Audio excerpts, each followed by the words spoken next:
Saya perwakilan dari kelompok 3 akan menjelaskan materi bab 7 tentang menguatkan iman dengan menjaga kehormatan, ikhlas, malu, dan juga juhud.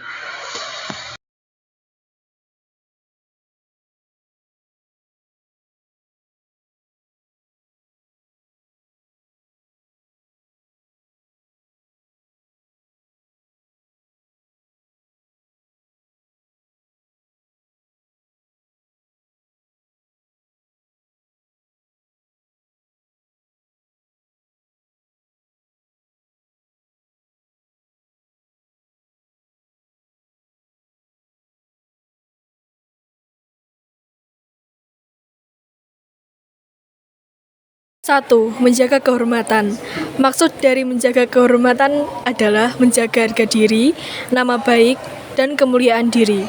Menjaga kehormatan dalam bahasa Arab disebut dengan muru'ah.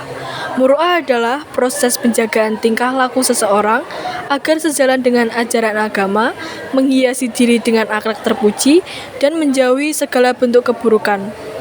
Selain muru'ah, juga disebut dengan istilah iffah. Secara bahasa, istilah iffah berarti mencegah dari sesuatu yang tidak bermanfaat atau menjauhi hal yang buruk dan terlarang. Sedangkan secara istilah, berarti sifat yang menjadikan seseorang dapat menghindar dari menuruti hawa nafsunya. Sikap muru'ah dibagi menjadi 3 macam, yaitu 1. Muru'ah terhadap diri sendiri, 2. Muru'ah terhadap sesama makhluk, 3. Muru'ah terhadap Allah Subhanahu wa Ta'ala.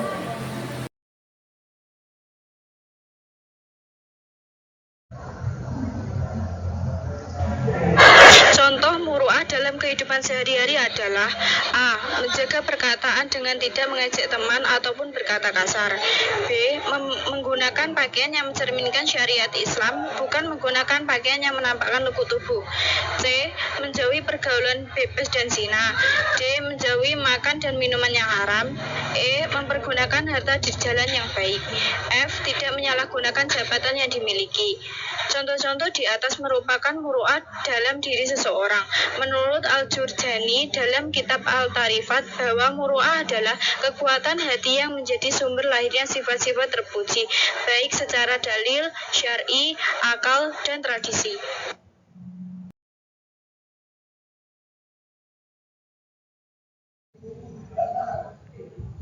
Kedua, ikhlas. Kata ikhlas dari bahasa Arab. Secara bahasa, kata ikhlas berarti murni, tidak bercampur, bersih, jernih, mengosongkan dan membersihkan sesuatu.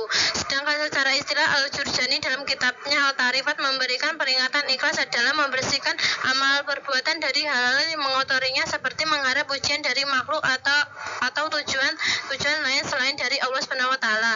Ali Abdul Halim 2010 mengatakan bahwa ikhlas dapat dibagi menjadi 3 tingkatan, yaitu A. Orang awam atau umum. Pada tingkatan ini seseorang beribadah kepada Allah Subhanahu wa Ta'ala tujuannya dan menghitung keuntungan dunia dan akhirat. B. Orang khawasa atau khusus. Pada tingkatan ini seseorang beribadah hanya untuk mencari keuntungan akhirat, bukan lagi berorientasi pada keuntungan dunia.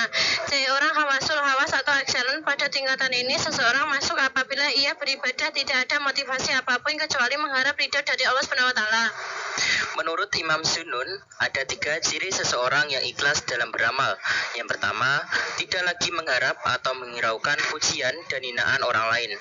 Yang kedua, tidak lagi melihat kepada manfaat dan bahaya perbuatan, tetapi pada hakikat perbuatan, misalnya bahwa amal yang kita lakukan adalah perintah Allah. 3. Tidak mengingat pahala dari perbuatan yang dilakukan.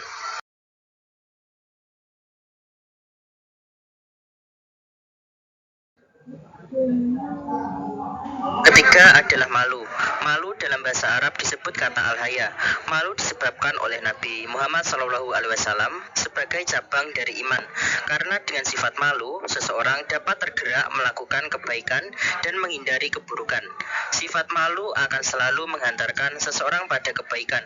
Menurut Ibnu Hajar, penulis kitab Fath al-Bar, malu dibagi menjadi dua, yaitu satu, malu naluri, gariza, yakni sifat malu yang Allah ciptakan pada diri hamba sehingga mengantarkan hamba tersebut melakukan kebaikan dan menghindari keburukan, serta memotivasi untuk berbuat yang indah. Dua, malu yang dicari atau dilatih, muktasab. Sifat malu ini ada kalanya bagian dari iman, seperti rasa sebagai hamba di hadapan Allah pada hari kiamat.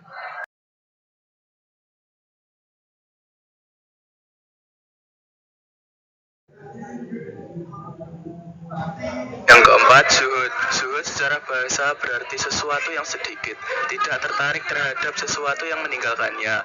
Jadi, zuhud berarti meninggalkan dari kesenangan dunia untuk lebih mementingkan ibadah. Orang yang melakukan zuhud disebut dengan zahid. Menurut Abu Sulaiman Ad-Darani, zuhud adalah meninggalkan sesuatu yang dapat menyibukkan diri dari kita sehingga melalaikan Allah. Ragib Al-Isfahani menjelaskan bahwa zuhud bukan berarti meninggalkan usaha untuk menghasilkan sesuatu seperti yang banyak disalahpahami orang. Haidar Bakir mengutip Imam Al-Ghazali dalam kitabnya Ihya Ulumuddin, diriwayatkan bahwa suatu saat Rasulullah sedang berjalan bersama para sahabat sampai di suatu tempat. Rasulullah menunjuk kepada seonggokan benda. Dalam Islam, cinta dunia bukan berarti meninggalkan harta duniawi. Imam Ghazali dalam kitab Ihya Ulumuddin menjelaskan bahwa zuhud bukan berarti meninggalkan harta duniawi. Perilaku zuhud adalah seseorang mampu mendapatkan dunia tanpa menjadikan dirinya hina, nama baiknya buruk, tanpa mengalahkan kebutuhan rohani dan menjadikan jauh dari Allah. Jalan-jalan ke Balikpapan, jangan lupa mengajak paman. Maafkan semua kekurangan, karena kesempurnaan punya Rizky Febian. Sekian dari kelompok kami. Wassalamualaikum warahmatullahi wabarakatuh.